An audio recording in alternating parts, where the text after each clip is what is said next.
তাহলে মনে রাখিও আল্লাহ তাআলা কালামুন নাসিরের মধ্যে বলেন আল্লাহু বিমা তা'মালুনা খাবীরা। নিশ্চয় নিশ্চয় আমি আল্লাহ তাআলা দুনিয়া তোমরা যা কিছু করবে সব সম্পর্কে আমি আল্লাহ জানি। আল্লাহ জানেন নি? জানেন। আল্লাহ তাআলা কোরআনে কারিমের মধ্যে এই আয়াত দ্বারা আল্লাহ পরিমাণ করবেন নাম্বারে। দ্বিতীয়ত আমার হাবিবের উপর ঈমান আনতে হবে।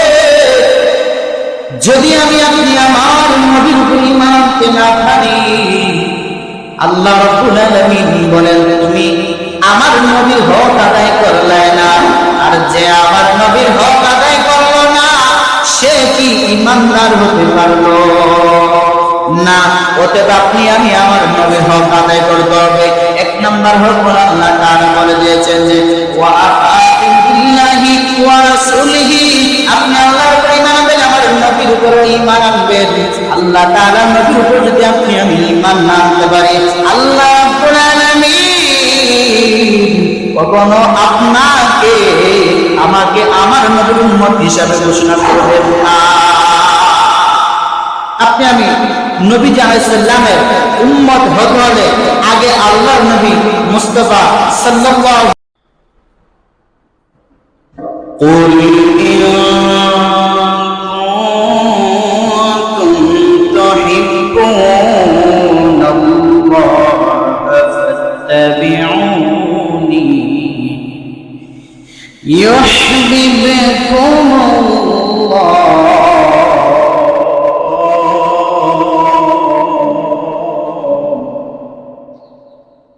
ويغفر لكم ذنوبكم والله غفور رحيم.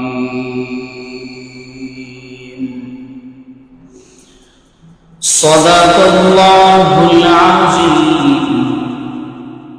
وصدق رسوله النبي الأمي الكريم.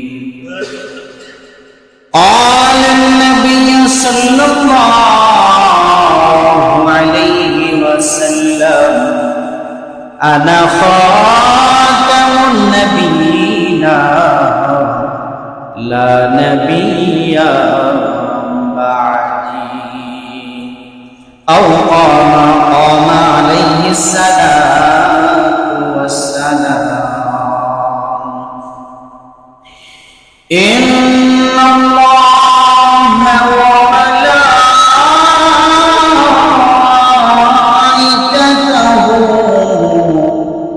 يصلون على النبي يا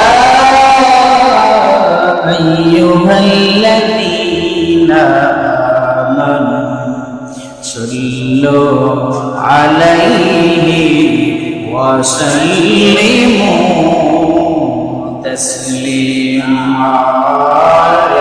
اللهم صل على سيدنا محمد وعلى آل سيدنا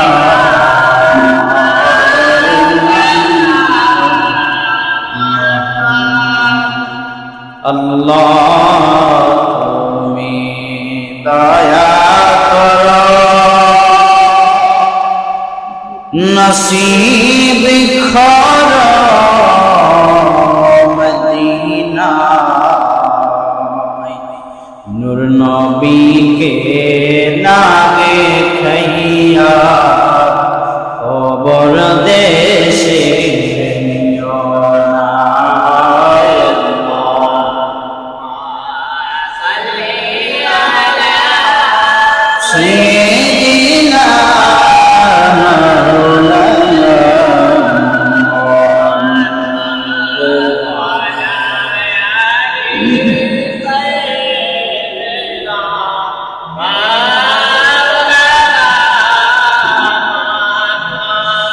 লা ইলাহা ইল্লাল্লাহ লা ইলাহা লা ইলাহা ইল্লাল্লাহ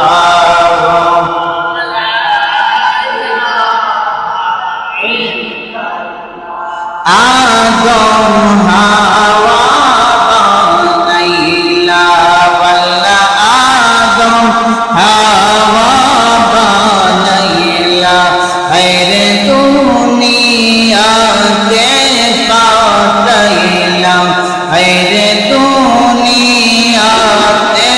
পাঠাইলা 350 বৎসর পরে 350 বৎসর পরে তাহদির ক্ষমা করিলা লা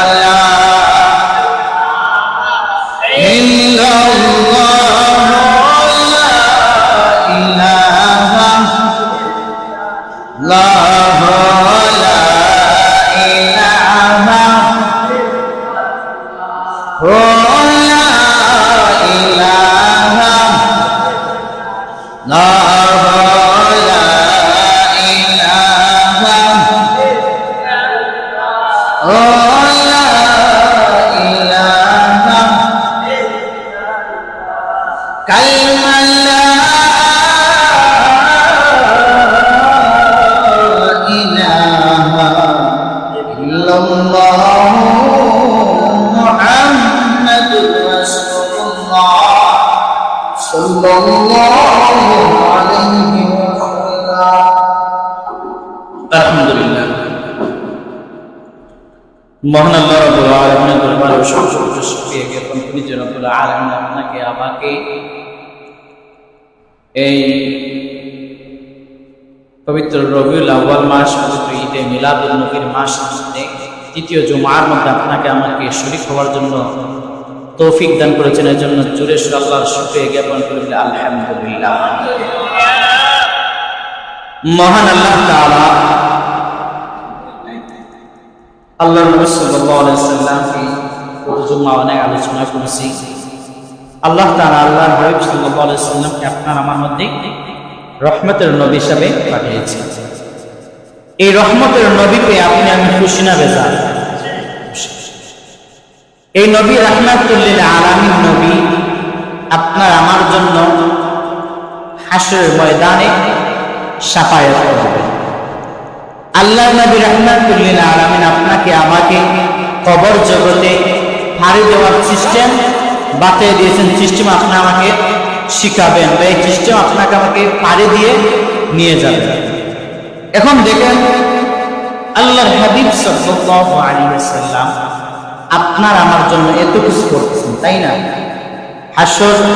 হাশরের ময়দানে আল্লাহর কাছে সিজদায় অবস্থায় কান্না করি এই উম্মতের জন্য সব সময় আল্লাহর হাবিব সাল্লাল্লাহু আলাইহি ওয়াসাল্লাম কান্না করে আসতেন, তা উম্মতদেরকে উসিলা স্বরূপ নাজাতের কোন উসিলানি বাহির করে দিতে পারেন। এজন্য আল্লাহর হাবিব সাল্লাল্লাহু আলাইহি ওয়াসাল্লাম সব সময় উম্মতের টেনশনে ইয়া উম্মতি বলে থাকেন। আচ্ছা আপনি দেখেন, আমরা জানলাম আমার নবী আপনার নবী আপনার আমার জন্য এত কিছু করবেন, তো আপনার আমার কি নবী কিছু করা দরকার নেই? বিনিময় না হলে হয়? আল্লাহ রাব্বুল আলামিনের বান্দা তারা যা আল্লাহকে মানবে, আল্লাহ তাআলা তাদেরকে জান্নাত দিবেন। যারা আল্লাহকে মানবে না তাদেরকে জান্নাত দিবেন না। তো বিনিময় যারা আল্লাহকে দেয় আল্লাহ তাদেরকে ফল দেন, যারা বিনিময় দেন আল্লাহ তাআলা ফল দেন না। আল্লাহর হাবিব সাল্লাল্লাহু আলাইহি ওয়াসাল্লামের উম্মত কারা? দুনিয়ার জমিনে উম্মাহের অভাব নাই, মানুষের অভাব আছে। হাজার হাজার লাখ লাখ মানুষ দুনিয়ার জমিনে, কোটি কোটি মানুষ, মুসলমানদের অভাব নাই। এই মুসলমান জাতি সবাই কি আল্লাহর নবীর উম্মত? আছে না কিছু ডিফারেন্ট আছে না? সবাই আল্লাহর নবীর উম্মত হতে পারবে না, কারণ আছে। বললাম আমরা তো ঈমান আনলাম, আল্লাহর রাসূল আল্লাহ তাআলার ঈমান আনলাম, নবীকে মানলাম, আজকে কেন আমি নবীজি, আমি কেন আজকে নবীজির উম্মত হতে পারবো?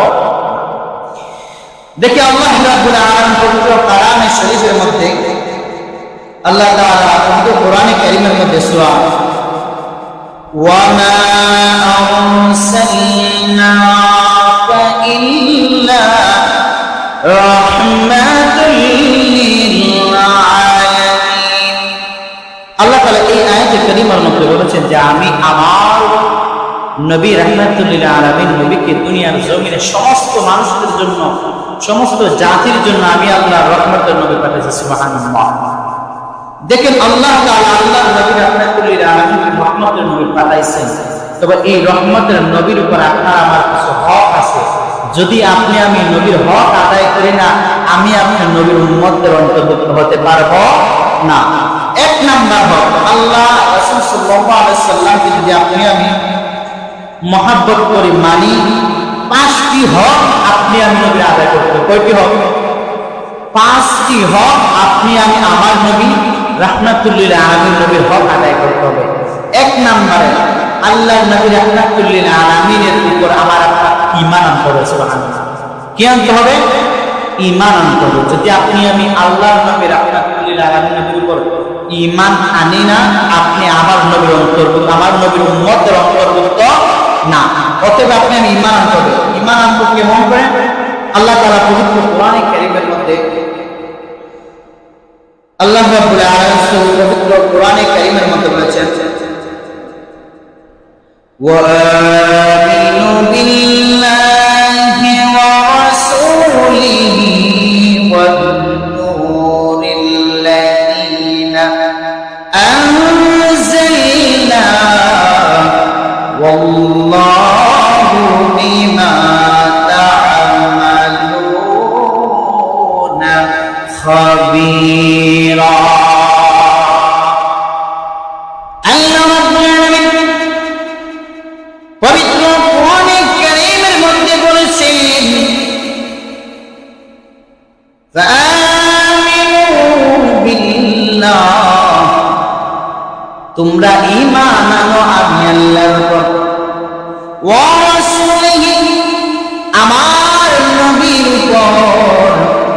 এই আয়াত দ্বারা বোঝা যায় ওয়ান নূরিল্লাযীনা আনজালনা, আল্লাহ তাআলা বলেছেন আমি আল্লাহর পক্ষ থেকে যে নূর দুনিয়ার মানুষদের মধ্যে বসত, আমি আল্লাহ তাআলার পক্ষ থেকে যে নূর আমার উম্মতের মধ্যে বসত, তোমরা যদি ওই জিনিসের উপরে ঈমান না আনো তাহলে মনে রাখিও আল্লাহ তাআলা কালামুল্লাহ শরীফের মধ্যে বলেন আল্লাহু বিমা তা'মালুনা খাবীরা, নিশ্চয় নিশ্চয় আমি আল্লাহ তাআলা দুনিয়া তোমরা যা কিছু করবে সব সম্পর্কে আমি আল্লাহ জানি না। আল্লাহ জানেন নি? জানেন। আল্লাহ তাআলা কোরআনে কারীমের মধ্যে এই আয়াত দ্বারা বোঝা যায় আল্লাহর উপর ঈমান আনতে হবে এক নম্বরে। দ্বিতীয়ত আমার হাবিবের উপর ঈমান আনতে হবে। যদি আমি আপনি আমার নবীর উপর ঈমান আনতে না পারি, আল্লাহ রাব্বুল আলামিন বলেন তুমি আমার নবীর হক আদায় করলে না, আর যে আমার নবীর হক আদায় করলো না সে কি ঈমানদার হতে পারলো না। অতএব আপনি আমি আমার নবীর হক আদায় করতে হবে।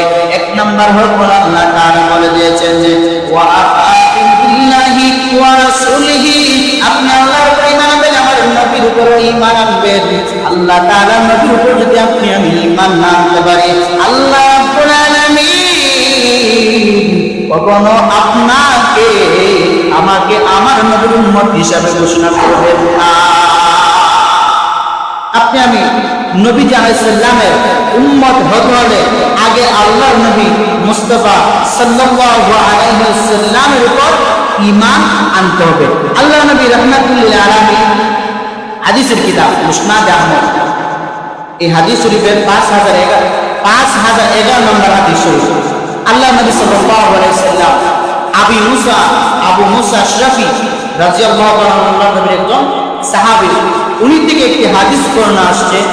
আল্লাহ নবী রাহমাতুল লিল আলামিন নবী বলেছেন, যখন কোন ব্যক্তি শুনবে আমি নবীজি আসছি, আগমন করছি, আগমন করার পর যদি সে আমি নবীর উপর ঈমান আনে না, সে খ্রিস্টান হোক ইহুদি হোক, যদি আমি নবীর উপর ঈমান আনে না, তাহলে আল্লাহ তাআলা তার জন্য জাহান্নামের ঠিকানা বানায় দিবেন। নাউজুবিল্লাহ। এখন আপনি আমি বলেন, আল্লাহ নবীর উপর কি আনতে হবে? ঈমান আনতে হবে। যদি ঈমান না আনেন, আপনি আমি আল্লাহর নবীর উম্মত হলাম না, জাহান্নামের লাকড়ি ছাড়া কিছু হতে পারবে না। 2 নম্বর,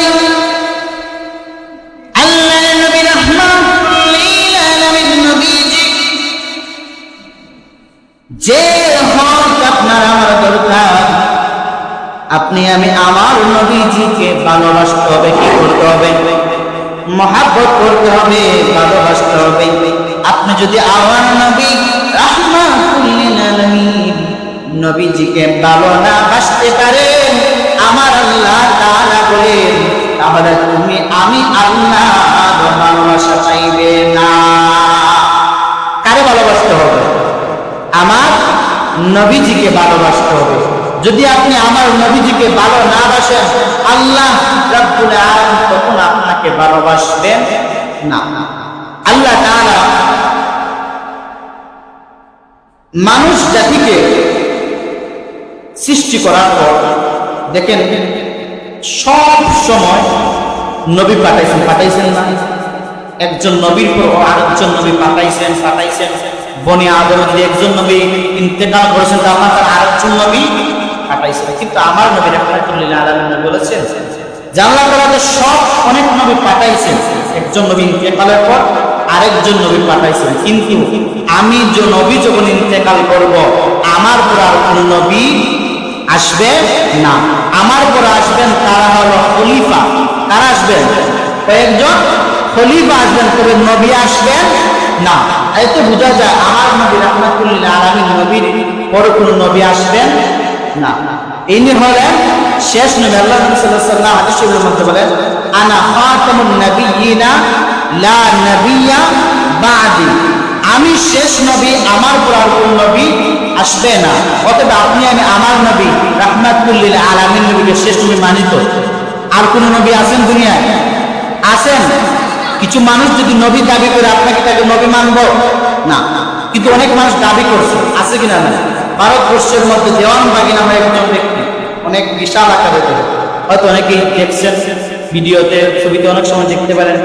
ওই ব্যক্তি সে বর্তমান যুগের জন্য নবী দাবি করছিল। বর্তমান যুগে সে নাই, সে তাকে কি দাবি করছিল?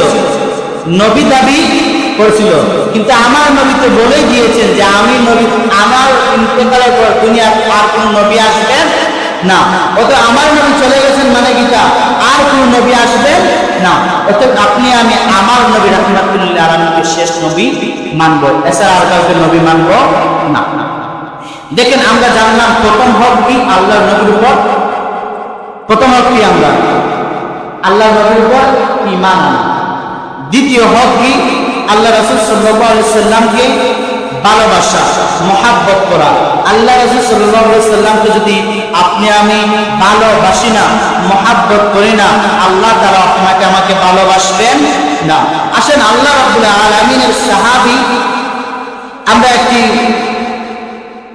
জিনিস জানি, ঘটনা জানি যে আল্লাহ রাসূল সাল্লাল্লাহু আলাইহি সাল্লামের যুগে আল্লাহর নবীজি সাল্লাল্লাহু আলাইহি সাল্লামকে সাহাবীরা কেমন ভালোবাসতেন।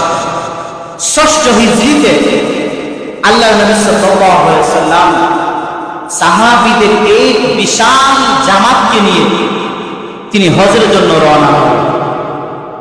হজের জন্য মক্কাতে রওনা হলেন উমরা করার জন্য। প্রতিমধ্যে হুদাইবিয়া এক স্থান, এই স্থানের মধ্যে যাওয়ার পর আল্লাহর নবী রাহমাতুল লিল আলামিন এই স্থানের মধ্যে যাওয়ার পর দেখলেন ওই যে মক্কার কাফিররা আছে, কাফিররা আল্লাহর নবী রাহমাতুল লিল আলামিনকে হজের জন্য যাইতে দেয় না, তারা বাধা দিচ্ছে, হজের জন্য যাওয়ার জন্য বাধা দিচ্ছে। তো আল্লাহর নবী সাল্লাল্লাহু আলাইহি সাল্লাম দেখলেন এমন পর্যায়ে শুরু হয়েছে, যুদ্ধ উপক্রম। তাদের সাথে যুদ্ধ ছাড়া যাওয়া সম্ভব হবে না, এমন পরিস্থিতি শুরু হয়েছে। তো আল্লাহর হাবিব সাল্লাল্লাহু আলাইহি ওয়াসাল্লাম তাদের সাথে একটি চুক্তি করলেন যে কাফিরদের সাথে চুক্তি করলেন, যে চুক্তি করলেন ওই চুক্তির নাম হলো হুদাইবিয়ার সন্ধি বলে। এই চুক্তির নাম হুদাইবিয়ার সন্ধি বলে। ওই চুক্তির সময় যে কাফিরদের পক্ষ থেকে একজন ব্যক্তি আসছিল আমার নবী রাহমাতুল লিল আলামিনের কাছে, কাফের মুশরিকদের পক্ষ থেকে একজন ব্যক্তি আসছিল। ওই ব্যক্তি আমার নবীর কাছে আসার পর সে সাহাবীদের আচরণ ব্যবহার দেখে আবার সে পরিবর্তে মক্কা নগরীর দিকে চলে গেল, গিয়ে কাফির মুশরিকদেরকে ডাক দিয়ে বলো, কাফের মুশরিক শুনো, আমি কত বাদশা দেখছি দুনিয়ার জমিনে, কত রাজা বাদশা দেখছি, দেখার পর আজকে আমি একটা জিনিস শিখলাম, কত বাদশার মুহাব্বত দেখছি সেনাদের প্রতি, প্রজাদের প্রতি, কিন্তু আজকে আমি যে যার কাছে গিয়েছিলাম মুহাম্মদ নবী মুস্তাফা সাল্লাল্লাহু আলাইহি সাল্লামের কাছে গেলাম, যাওয়ার পর দেখলাম ওনার সাহাবীরা ওনাকে এত মুহাব্বত করলেন, আমি আর জীবনে এমন মুহাব্বত দেখি নাই। সুবহানাল্লাহ, এমন মুহাব্বত আমি জীবনে আর দেখি নাই। তিনি বললেন, কাফিররা জিজ্ঞেস করলো, তুমি কি এমন মুহাব্বত দেখলা, যে তুমি কি এমন মুহাব্বত দেখলা যে এত পাগল হয়ে আমাদেরকে বলতেছো? মুহাব্বত তো করতেই পারে স্বাভাবিক, আমরা কি আমাদের মারে মুহাব্বত করি না? করি তো। সন্তান কি মাকে সন্তানকে মুহাব্বত করে না? করে। কি এমন মুহাব্বত দেখলা তুমি যে তুমি তাকে কি বলছি এত পাগল হয়ে গেছে তুমি তার জন্য? সকল ওই যে ব্যক্তিটা গিয়েছিল সেই ব্যক্তি বলল, আমি দেখলাম হযরত মুহাম্মদ মুস্তাফা সাল্লাল্লাহু আলাইহি ওয়াসাল্লাম যখন নিজের কুতুব মুবারক মাটি জমিনের মধ্যে ফেলবেন, এমন সময় কোন সাহাবী আমার নবী রাহমাতুল লিল আলামিন নবীর কুতুবটাকে মাটির মধ্যে পড়তে দেয় না, লগে লগে তারা হাতের মধ্যে কুতুবটা নিয়ে যায়। সুবহানাল্লাহ। তুতনি তারা তাদের চেহারার মধ্যে তারা মোচন করা শুরু করে দেয়, তারা শরীরের মধ্যে মোচন করা শুরু করে দেয়।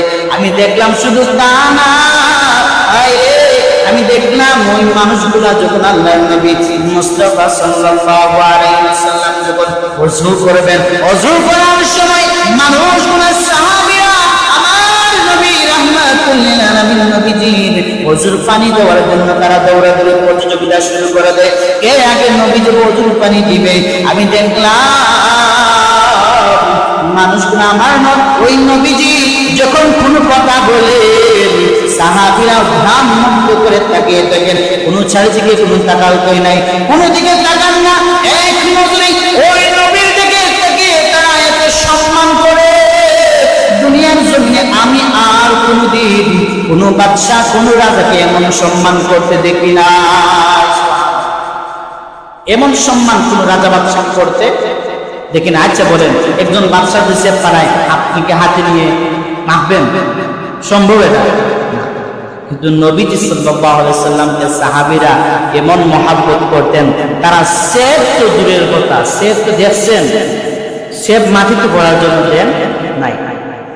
এই বিষয়টা বলে ব্যক্তি বলল যে তোমরা উনি যে চুক্তিনামা আমাদের মধ্যে পাঠিয়েছেন আমরা রাজি হয়ে যাই, এমন ব্যক্তির চুক্তি যদি আমরা ফিরিয়ে দেই আমরা কোনো সফল কাম হতে পারবো না। তারা প্রতিমধ্যে তারা চুক্তি গ্রহণ করে ফেলল।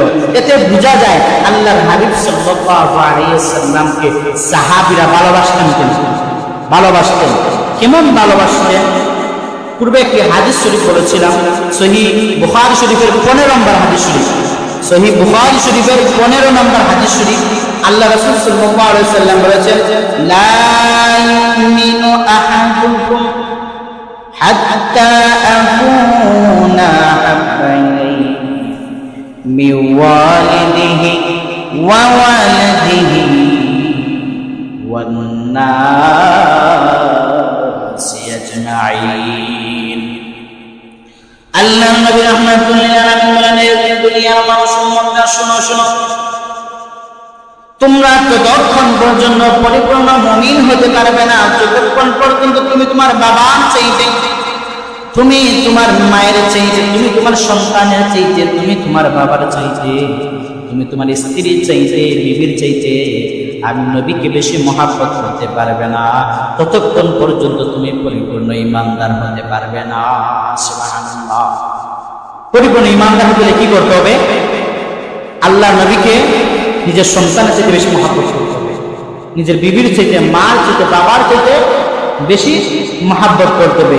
একদিন হযরত ওমর রাদিয়াল্লাহু তাআলা আল্লাহর নবী রাহমাতুল্লিল আলামিনকে বললেন, ইয়া রাসূলুল্লাহ, ইয়া হাবিবাল্লাহ, নবী গো, আমি আমার বাবার চাইতে, মার চাইতে, সন্তানের চাইতে, বিবির চাইতে, আত্মীয়স্বজনের চাইতে, ধন সম্পদ চাইতে, সব কিছু থেকে আমি ওমর আপনাকে বেশি মহাব্বত করি, কিন্তু আমার জানের চাইতে আপনাকে বেশি মহাব্বত করি না।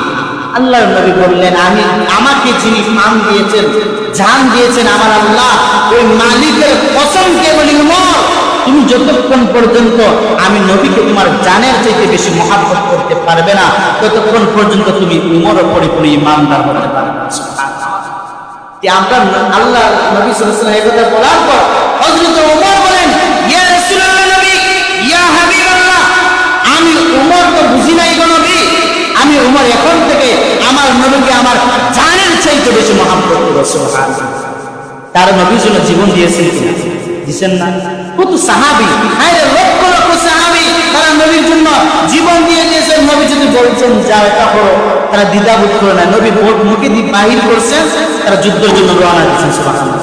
জীবনের কোনো পরোয়া করেন নাই। আচ্ছা, যাই হোক, আমরা জানলাম আল্লাহ নবী সাল্লাল্লাহু আলাইহি ওয়াসাল্লামের হক আমরা কয়টা বললাম? পাঁচটা। পাঁচটার মধ্যে তিনটি বললাম, দুইটি বললাম ভালোবাসা।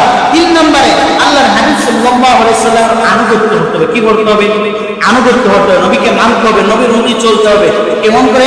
আল্লাহ রাব্বুল আলামিন পবিত্র কোরআনে কারীমের মধ্যে বলেন, সূরা আনফালের 1 নম্বর আয়াতের কিছু অংশের মধ্যে আল্লাহ রাব্বুল আলামিন বলেন, ওয়া আতিউল্লাহা ওয়া রাসূলাহু ইন কুনতুম মুমিনিন। আল্লাহ রাব্বুল আলামিন বলেন, ওয়া আতিউল্লাহা ওয়া রাসূলাহু ইন কুনতুম মুমিনিন। দুনিয়ার মানুষ, তোমরা আমি আল্লাহর নবীকে অনুসরণ করো, ইতাআত করো, অনুগত করো। যদি তোমরা অনুগত না করো, মনে রাখিও তোমরা আমি আল্লাহর নবীজি রাহমাতুল লিল আলামিন নবীজির উম্মত হতে পারবে না। আল্লাহ নবীকে কি করতে হবে? আনুগত্য করতে হবে। আল্লাহ রাব্বুল আলামিন আরেকটি আয়াতের মধ্যে বলেন, কুল ইন কুনতুম তুহিব্বুনাল্লাহা ফাত্তাবিউনি ইউহিব্বুকুমুল্লাহ ওয়া ইয়াগফির লাকুম যুনুবাকুম ওয়াল্লাহু গফুরুর রহিম। আল্লাহ তাআলা বলেন, হে দুনিয়ার মানুষ, হে আপনি নবী বলে দিন, ওই দুনিয়ার মানুষগুলো যদি আমি আল্লাহর ভালোবাসা পেতে চাই, আমি আল্লাহর মহব্বত পেতে চাই, আমি আল্লাহর ইশকে ইলাহি পেতে চাই, আমি আল্লাহর জান্নাত থেকে পেতে চাই, কবরের মধ্যে যদি আযাব মুক্ত কবর পেতে চাই, ফুলসিরাতকে যদি জিলকির মতন পাড়ি দিতে চাই, হাশরের ময়দানে যদি আমি নবীর সুপারিশ পেতে চাই, তাহলে তারা যেন ওয়াতি কুল ইন কুনতুম তুহিব্বুনাল্লাহ, আমি আল্লাহর ভালোবাসা পেতে চাই, ফাত্তাবিউনি ইউহিব্বুকুমুল্লাহ। আল্লাহ রাব্বুল আলামিন বলেছেন, তোমরা কার অনুসরণ করো? আল্লাহর নবী মুস্তাফা সাল্লাল্লাহু আলাইহি ওয়াসাল্লামকে অনুসরণ করো। তাহলে ফাত্তাবিউনি ইউহিব্বুকুমুল্লাহ, তাহলে তোমরা আমি আল্লাহর মহব্বত পাবে, ভালোবাসা পাইবে। আর আমি আল্লাহর ভালোবাসা মানে পাওয়া মানে কি? কবরের শান্তি, মিজানের শান্তি, আসরের শান্তি, কিয়ামতের শান্তি। এমনকি আমি আল্লাহর ভালোবাসা পাওয়া মানে কি? আসরের ময়দানে হিসাব নাই। আমি আল্লাহর ভালোবাসা পাওয়া মানে কি? নবীর সুপারিশ পাওয়া। আমি আল্লাহর ভালোবাসা পাওয়া কি? দুনিয়ার জমিন থেকে বিতাড়িত হওয়ার পর যা হিসাব হবে সব মুক্ত করে দিয়ে জান্নাত পাবো। সুবহানাল্লাহ। এতো আমি আপনি আল্লাহর ভালোবাসা দরকার, আল্লাহর ভালোবাসা দরকার। তাই তৈলে আগে আল্লাহর নবীকে ভালোবাসতে হবে, নবীর আনুগত্য করতে হবে। যাই হোক, সময় সংক্ষেপ, আলোচনা যেগুলো সময় সংক্ষেপ, আল্লাহ তাআলা আপনাকে আমাকে বুঝার তৌফিক দান করুন। আল্লাহ রাব্বুল আলামিন আল্লাহর হাবিব সাল্লাল্লাহু আলাইহি ওয়াসাল্লামের মিলাদুন নবী মাস, এই মাসের মধ্যে আমরা আসছি, অনেকে কিন্তু আসতে পারে না, আসতে পারছে, অনেকে আছে দেখেন এই বছর এই মিলাদুন নবীর মাস পাইছে, আগামী বছর এই মিলাদুন নবীর মাস পাইবে না। আপনাদের এলাকায় অনেকে আছে না, গত বছর পাইছে, এই বছর পায় না, আসেনি আসেনি আছে। তাহলে এত আপনি আমি আল্লাহর দরবারে দোয়া করব, আল্লাহ এই মিলাদুন নবীর মাস, আমার নবী আসছেন, যে নবীর জন্ম না দিলে আজকে আমরা কখনো আসতামই না, দুনিয়ার জমিনে আসার কল্পনাই করতে পারতাম না। এই নবী আসছেন, আপনি আমি খুশানতে আল্লাহর কাছে দোয়া করব, আল্লাহ এই ইসলে আমাদের জিন্দেগির গুনাহ মাফ করুন। যাই সাল্লাল্লাহু আলা সাইয়্যিদিনা ওয়া মাওলানা মুহাম্মদ ওয়া আলা আলিহি ওয়া সাহাবিহি ওয়া সাল্লাম। আস্তাগফিরুল্লাহ ইন্নাল্লাহা গফুরুর রাহিম। আস্তাগফিরুল্লাহ ইন্নাল্লাহা গফুরুর রাহিম। আস্তাগফিরুল্লাহ রাব্বি মিন কুল্লি যামবিন ওয়া আতুবু ইলাইহি লা হাওলা ওয়ালা কুওয়াতা ইল্লা বিল্লাহিল আলিয়্যিল আযীম। তুবু ইলাল্লাহি তাওবাতান নাসুহা। সুবহানাল্লাহি ওয়া বিহামদিহি সুবহানাল্লাহিল আযীম। আলহামদুলিল্লাহ রাব্বানা যালামনা আনফুসানা ওয়া ইল্লাম তাগফির লানা ওয়া তারহামনা লানাকুনান্না মিনাল খাসিরিন।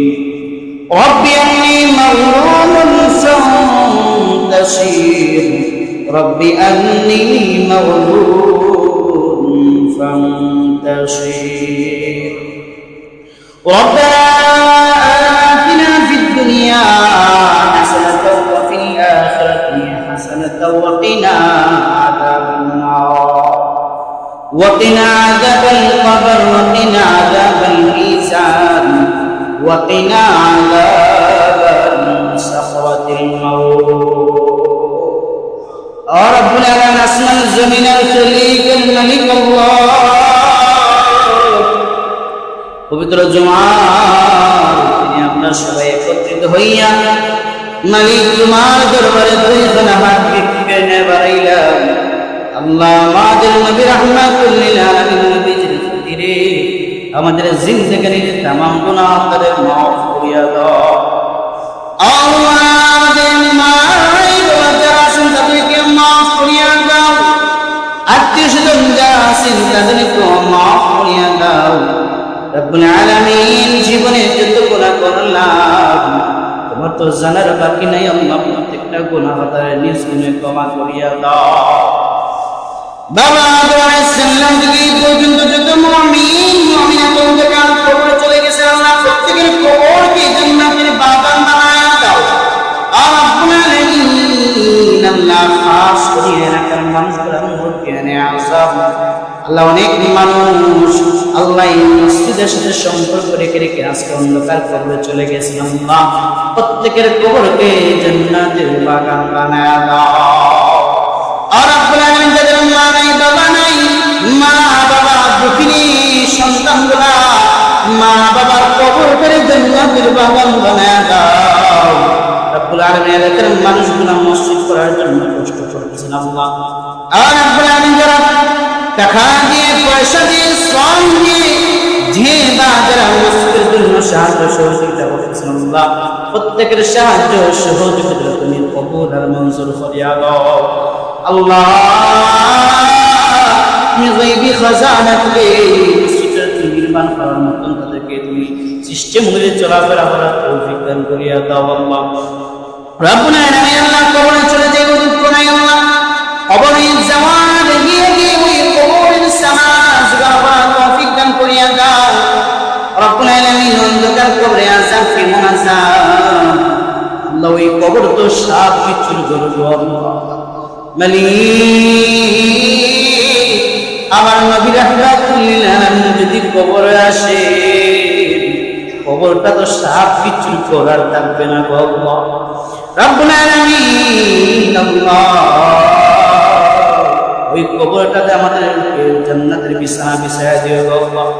রব্বুল আলামিন আল্লাহ, জীবনে কত গুনাহ করলাম, পাপ করলাম, তুমি চাইলে যে গুনাহ দেখিয়া পাপ দেখিয়া আমাদেরকে আযাবের মধ্যে অন্তর্ভুক্ত করতে পারতে, এই পাপ দেখিয়া গুনাহ দেখিয়া চাইলে তো আপনি আমাদেরকে গজব আর ভাইরাস দিয়ে আমাদেরকে দুনিয়া ছেড়ে বিদায় করে দিতে পারতেন আল্লাহ। রব্বুল আলামিন তুমি মায়া করেন, তুমি মহব্বত করেন, তবুও তো আল্লাহ আমাদেরকে তুমি আযাব আর গজব দাও না। রব্বুল আলামিন আখিরে গুজারের জীবনে একবার হলো সোনার মদিনা নবীর রওজার সামনে দাঁড়াইয়া যেন আসসালাতু আসসালামু আলাইকা ইয়া রাসূলুল্লাহ বলে সালাম দিতে পারি বলুন আল্লাহ।